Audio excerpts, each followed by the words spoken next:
You start off a little introduction. My name is Isaiah. I am a fourth year student uh, here at OSU, and I joined the club about 2 years ago, almost 2 years ago, and every day I thank God for sending me a second family. That's really had a huge impact on my life. Uh, so I always thank God for that. Um, so as Maurice was mentioned, today we're going to continue reading through John in our Bible study. And today we're going to look at how God heals the sick and dying. So if I can ask Brother Eric to pull up the verses, we can read.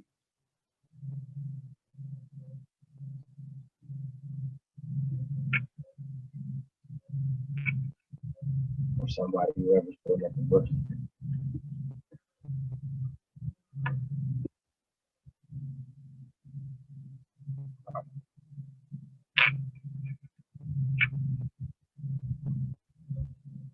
So I'm going to read two verses real quick. Verse John 4, verse 46 and 47. Um, it reads, he then came to Cana of Galilee, where he had made the water wine.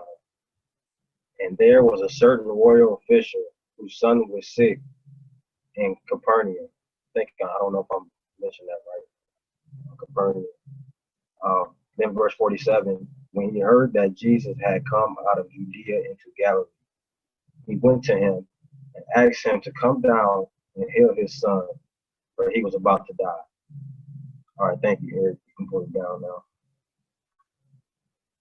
So as you can see, we have a situation to where Jesus came to Cana of Galilee, and this is important because these two words, Cana and Galilee, have significant meaning to them.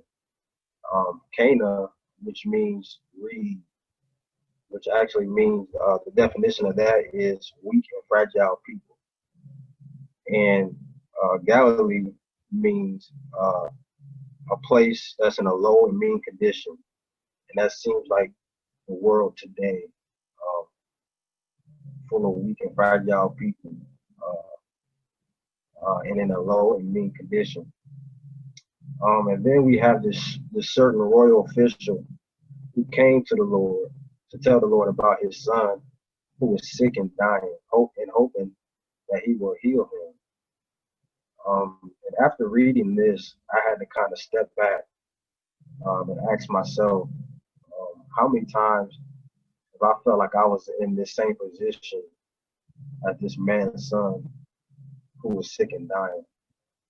Um, that that just kind of sitting back and kind of you know realizing how many times have I been in a situation to where I was sick and about to die, um, and how many times have you guys have been in that same situation as well?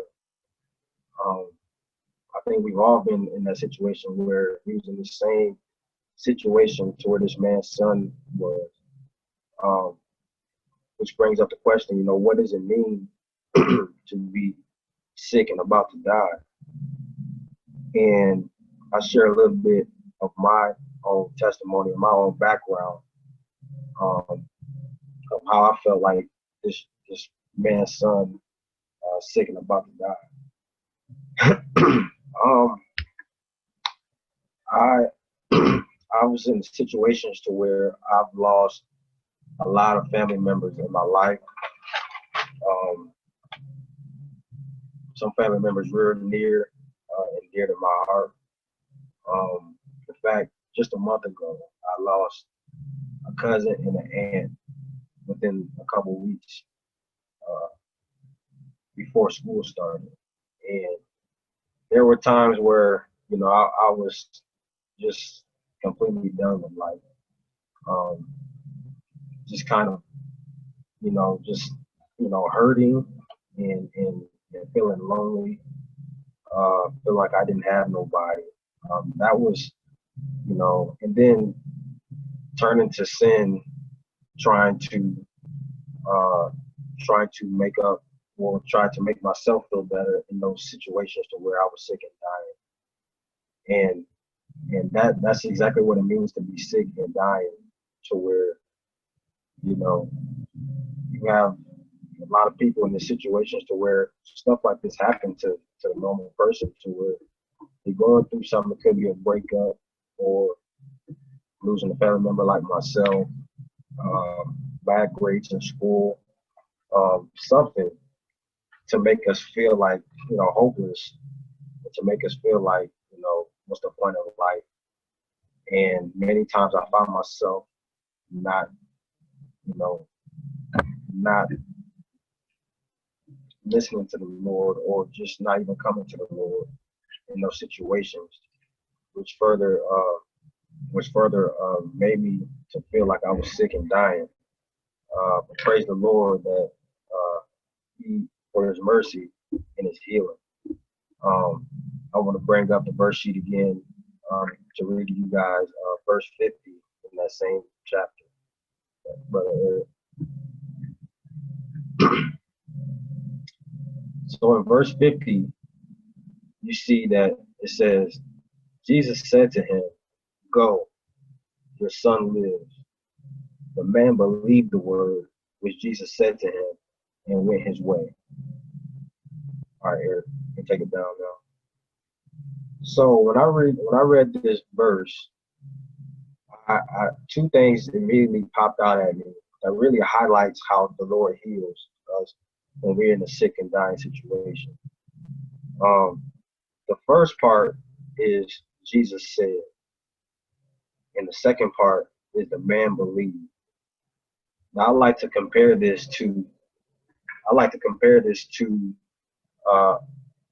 us being sick, going to the doctors, and the doctors prescribing us medicine to help heal us. The doctor in this situation is God, and the medicine is His word. And a lot of times, we don't, a lot of times we want Jesus to perform miracles and stuff that, in these type of situations, but God already had the remedy for our sick and dying, which was His word. But that's just the first part of it. The second part is the man believing and taking in His word.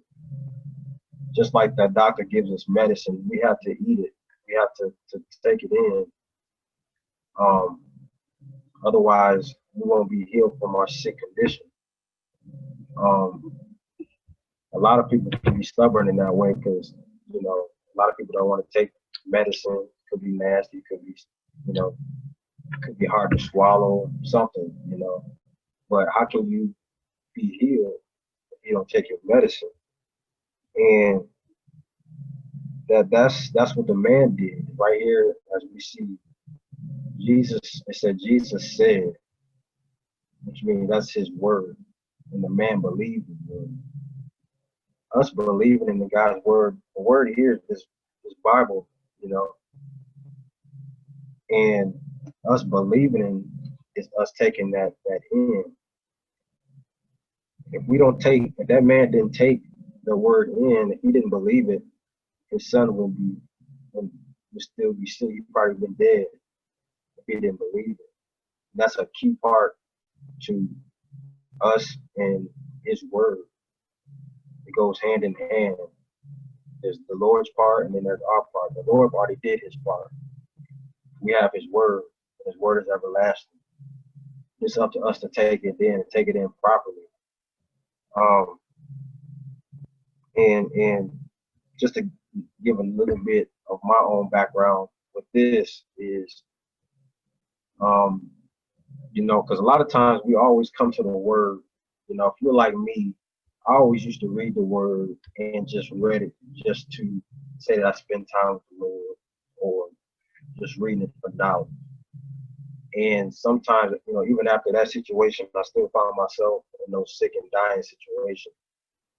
And I know that's kind of confusing because I just mentioned that, the Lord's word is healing. But you have to properly take that in. You know, it's a lot more than just reading the verses. Kind of, you know, they say we should eat the verses. We should eat the word day in and day out. You know, about a year ago, I started doing this thing called pray reading, so where you read the word slowly and deliberately, and you're praying over what you just read. And I tell you what, doing that has truly helped me in my situations to where I felt like I was sick and dying.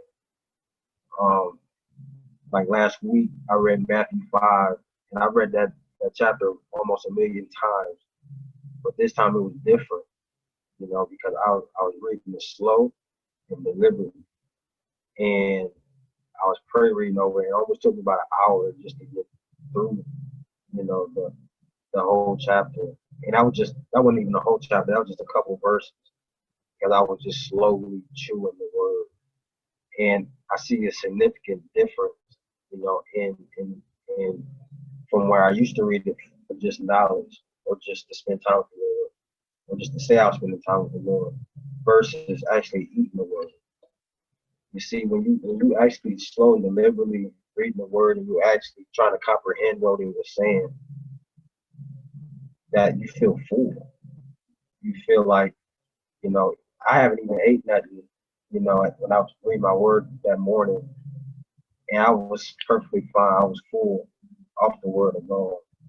That feeling of sick and dying left, because the Lord, when I was doing this, the Lord was coming inside of me. He was working his way inside of me. That sadness was gone. That depression was gone. That anxiety was gone, you know. And that's all from just chewing on his word. Just like we need to eat that medicine, we need to eat the word.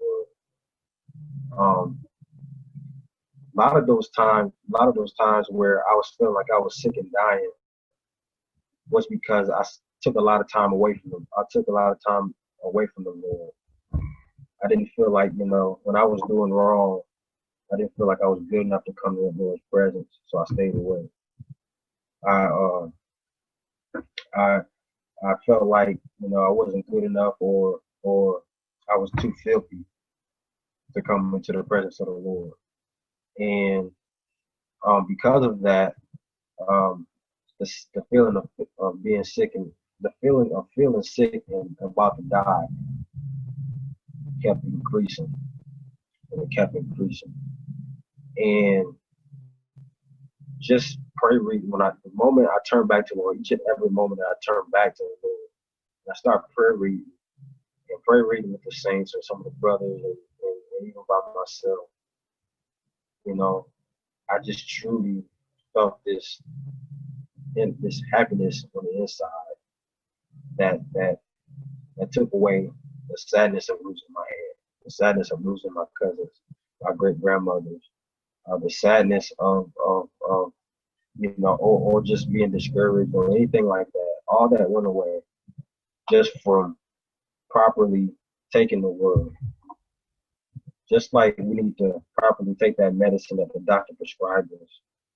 God prescribed us his word, and we should properly take in that word.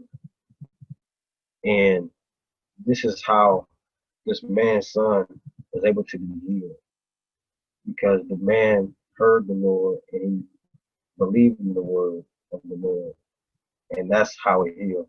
You didn't have to, you know, you didn't have to do no fasting and none of that, you know. You didn't have to, you know, do nothing. You know, we didn't. Sometimes a lot of people ask God for miracles and stuff like that, and all you gotta do is crack open that Bible and just pray with it slowly, deliberately. Take your time when you're reading it, you know, and that's how we can be healed from our sick and dying condition. I want to thank everybody for coming out tonight. I hope I said something to encourage you, and I hope I said something to enlighten you as well tonight. I hand it back over to Maurice and we get into our small group.